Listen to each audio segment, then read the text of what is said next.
रहे साथी, उत्तर प्रदेश के 2026 के पंचायत चुनाव में कुछ बड़े बदलाव होने के संकेत मिल रहे हैं। जैसा कि आप जानते हो, पिछला चुनाव हो या उससे पिछला चुनाव हो, आपने सिर्फ पर्चा भरा था और आपने नामांकन शुल्क भरा था और आप चुनाव लड़ गए थे। लेकिन 2026 का पंचायत चुनाव अब कुछ अलग होने वाला है। उत्तर प्रदेश की मौजूदा सरकार और चुनाव आयोग पंचायत चुनाव में कुछ बड़े बड़े बदलाव करने वाली है। आज मैं आपको बताने की कोशिश करूंगा कि वो कौन से ऐसे बदलाव हैं जो आपको जानना बेहद जरूरी है और आपको अलर्ट रहना बेहद जरूरी है। हमारे पीछे आप तस्वीर देख सकते हो, यूपी पंचायत चुनाव 2026 के चुनाव में ये कुछ बड़े बदलाव और नए नियम लागू हो सकते हैं। नए पुराने प्रत्याशी सभी देखें। जैसा कि आप 2026 के पंचायत चुनाव में प्रधानी का चुनाव लड़ने जा रहे हो या जिला पंचायत का चुनाव लड़ने जा रहे हो या किसी पद का चुनाव लड़ने जा रहे हो, तो आपको बड़े गौर से देखना चाहिए और अंत में अपनी बात भी रखनी चाहिए।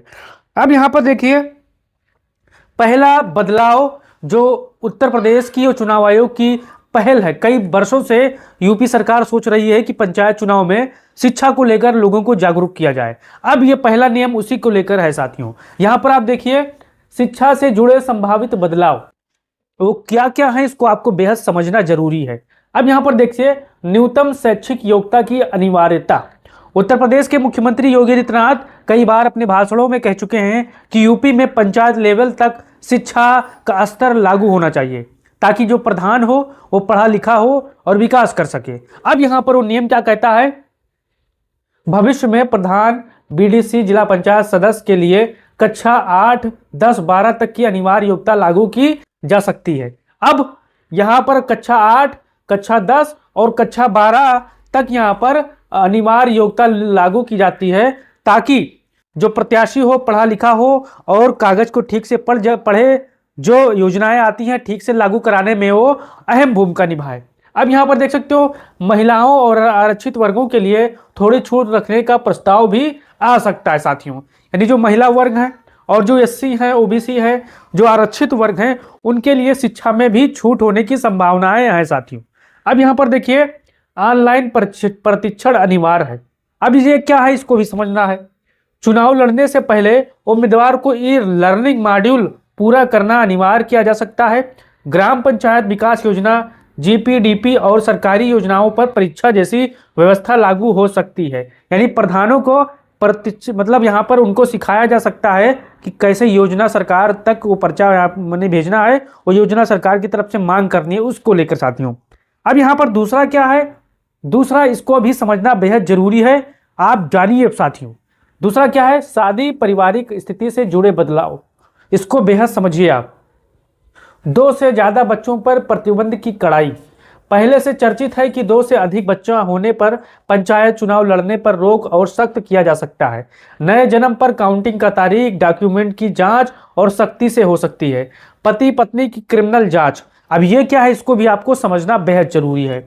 उम्मीदवार के पति पत्नी के गंभीर अपराध के मामलों के भी पात्रता में शामिल किया जा सकता है। यह कानूनी विवाद वाले क्षेत्रों में पारदर्शिता बढ़ाने के लिए किया जा सकता है साथियों। अब ये समझ गए हो तो कमेंट बॉक्स खुला है, इसको लेकर 2 बच्चों को लेकर आप अपना राय दे सकते हो। अब यहाँ पर तीसरा क्या है, वित्तीय पारदर्शिता में बदलाव। अब इसको भी समझना बेहद जरूरी है। संपत्ति का अनिवार्य ऑनलाइन खुलासा। चुनाव नामांकन के साथ सभी संपत्ति, आय, कृषि भूमि, बैंक खाते, ऑनलाइन पोर्टल सार्वजनिक करने की अनिवार्यता आ सकती है। यानी चुनाव आयोग नामांकन में अब आपको अपनी जो संपत्ति है, आय है, कृषि भूमि है, सभी आपको यहाँ पर सार्वजनिक करना पड़ेगा नामांकन पत्र में, कि बताना पड़ेगा मजबूती के साथ। अगर आपके पास एक चिम्मच है तो उसको भी हो सकता है बताना पड़े आने वाले भविष्य में कि हमारे पास एक चिम्मच है साथियों, क्योंकि तभी पारदर्शिता बढ़ेगी, तभी यहाँ पर प्रधान लोग विकास कर पाएंगे। तो पोर्टल पर सार्वजनिक करने की अनिवार्यता आ सकती है। अब यहाँ देखिए, ग्राम निधि का डिजिटल ऑडिट। अब ये क्या है, इसको समझना है। प्रधान बनते हर 3 महीने पर डिजिटल ऑडिट रिपोर्ट ऑनलाइन डालना अनिवार्य हो सकता है। अब हमारे जितने भी साथी होंगे, अगर ये तीसरा आपको नियम पता होगा या जानते होंगे इसके बारे में, तो अपना राय जरूर दीजिएगा। अब यहाँ पर देखिए, चौथा, आरक्षण प्रणाली में संभावित बदलाव। अब ये क्या है, इसको भी आपको बेहद गंभीर सुनना चाहिए और समझना चाहिए। आरक्षण रोटेशन अवधि कम ज्यादा होना, सीटों की रोटेशन लिस्ट बदल सकती है। एससी, एसटी, ओबीसी और महिला आरक्षण की प्राथमिकता में भी सुधार संभव है। यानी जो सीटें पिछले कई बार से लगातार वही चीजें आ रही थी, वही चाह रहे थे, तो उनको चिन्हित करके वहां पर बदलाव संभवित है। क्योंकि यहाँ पर कुछ अधिकारी और कुछ जमीनी जो मजबूत सत्ता पक्ष के दबाव में वो ऐसा करते हैं कि वो सीटें पर बदलाव नहीं होती है। तो यहाँ पर चुनाव आयोग जो है वहां पर ये पर काम कर रहा है इस चीज पर। नई श्रेणियों का आरक्षण, EWS, बहुत से हमारे जो अगड़े जाति के लोग हैं, साथी हैं, ब्राह्मण हैं और तमाम लोग हैं, वो सवाल करते थे कि EWS क्या यूपी के पंचायत चुनाव में लागू हो सकता है। तो उनके लिए खुशखबरी है साथियों, EWS आर्थिक रूप से कमजोर वर्ग के लिए पंचायत स्तर पर अलग आरक्षण की नई चर्चा आ सकती है।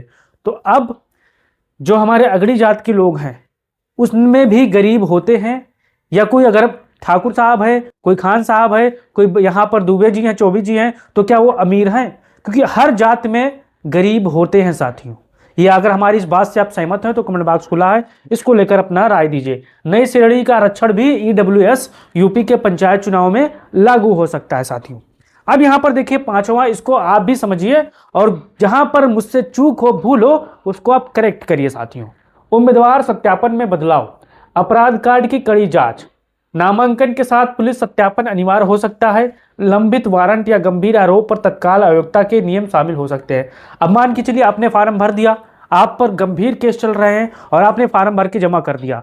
अब जो ये नियम है वो क्या कहता है, पुलिस आपके घर जाएगी और पुलिस जांच पड़ताल करेगी कि आपने जो फार्म भरा है सही हुआ है या आपने गलत फार्म भर दिया है, अपना गलत यहाँ पर दर्शा दिया है, उसका भी सत्यापन करेगी। बहुत से लोग मुलजिम होते हैं, चुनाव लड़ जाते हैं, सो भी नहीं करते हैं। क्योंकि यहाँ पर चुनाव आयोग पहले होता था, आपने देखा होगा 2021 में, 2015 में क्या फार्म भर दिए, नामांकन शुल्क दे दिए, आरक्षण का यहाँ पर प्रक्रिया लिस्ट लगा दिए और फार्म भर के चुनाव लड़ जाते थे। उतना दर्शाना नहीं पड़ता था, ना कोई चेक करने आता था। लेकिन जो नए नियम के साथ बदलाव है वो यहाँ पर यह कहता है कि अपराध की आर्थिक कड़ी जांच, नामांकन के साथ पुलिस सत्यापन अनिवार्य हो सकता है, लंबित वारंट, गंभीर आरोप, तत्काल अयोग्यता भी शामिल हो सकते हैं। फर्जी प्रमाण पत्र सख्त कार्रवाई, जाति निवास शिक्षा प्रमाण पत्र फर्जीवाड़े में सीधे 10 साल तक चुनाव लड़ने पर प्रतिबंध जैसा नियम आ सकता है।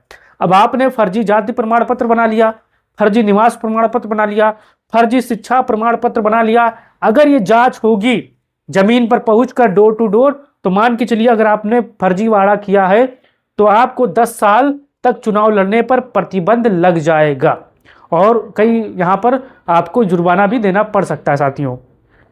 अब यहाँ देख सकते हैं छठवां, डिजिटल और तकनीकी बदलाव। यूपी के पंचायत चुनाव में ये भी एक अहम हिस्सा है ताकि जो मतदान केंद्र है वो सुरक्षित रहे। बहुत लोग आरोप ये लगाते हैं कि पंचायत के चुनाव में जो दमदार प्रत्याशी होता है, आपने देखा होगा यूपी के लोग यहाँ पर विधानसभा चुनाव में जबरदस्त तरीके से वोट छटाई हुई थी, आप सभी को पता है। आप अगर रामपुर के होंगे, आप अगर यूपी के उपचुनाव अगर देखे होंगे तो आपके दिमाग में जो है ना आया होगा। डिजिटल और तकनीकी बदलाव, पूरी चुनाव प्रक्रिया ऑनलाइन, नामांकन के से लेकर परिणाम तक अधिकतर प्रक्रिया डिजिटल करने की योजना आ सकती है। हर मतदान केंद्र पर CCTV व लाइव मॉनिटरिंग की व्यवस्था संभव है। ई मतदाता सूची पूरी तरह से डिजिटलाइज होकर आधार लिंकिंग को और सख्ती से लागू किया जा सकता है साथियों।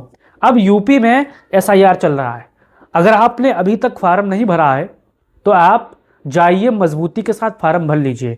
कहीं अगर आपने फार्म भरने से चूक गए तो आप याद करो, जब आधार कार्ड फ्री में बनता था तो लोग लाइन लगाकर बनवाते थे, लेकिन कुछ महान भाव काहिल लोग थे जो घर में लेट जाते थे, आधार कार्ड बनाने नहीं जाते थे। लेकिन जब उसकी ज़रूरत पड़ी, अनिवार्यता बढ़ी, तब लोग 2-2, 3-3 घंटे लाइन में जाकर लगकर पैसा खर्च करके बनवा कर आ रहे हैं। तो आप पहले जाइए बनवा लीजिए, फ्री में काम हो रहा है। आप जागरूक देश के नागरिक बनिए साथियों। अब यहाँ पर देखिए सतवां, पंचायतों के कामकाज में बदलाव। प्रधानों के लिए स्कोर बोर्ड, कार्यकाल के दौरान प्रधान परफॉर्मेंस स्कोर कार्ड, जन सम्मान को ऑनलाइन दिखाया जा सकता है। ग्राम पंचायत शिकायत पोर्टल, शिकायतें ऑनलाइन दर्ज होंगी, 30 दिन में इसका निस्तारण तय है साथियों। अब यहाँ पर आप देखिए सामाजिक एवं महिला सुरक्षा से जुड़े बदलाव। प्रत्याशियों की सुरक्षा, चुनाव लड़ने वाली महिलाओं के लिए विशेष हेल्पलाइन सुरक्षा टीम और कानूनी सहायता की व्यवस्था लागू की जा सकती है। युवा उम्मीदवारों के लिए विशेष प्रावधान, 21 से 35 वर्ष आयु वर्ग के लिए युवाओं के लिए अतिरिक्त ट्रेनिंग, स्कॉलरशिप जैसी सुविधाओं जोड़ी जा सकती है। अब जो हमारे नौजवान प्रधान चुनाव लड़ने वाले हैं, या जिला पंचायत का चुनाव लड़ने वाले हैं, उनके लिए अतिरिक्त यहाँ पर उनको प्रशिक्षण किया जा सकता है, ये नियम भी आ सकता है। अब आप बताइए आपको ये नियम कैसा लगा? क्या उत्तर प्रदेश के पंचायत चुनाव में लागू होना चाहिए या देश के हर एक चुनाव में लागू होना चाहिए? क्या आप पहली बार पंचायत का चुनाव लड़ने जा रहे हो? अगर कोई सवाल है तो आप कमेंट बॉक्स में पूछ सकते हो साथियों, और वीडियो को शेयर कर सकते हो अगर वीडियो अच्छा लगे तो। जय हिंद, जय भारत, जय हिंद साथी।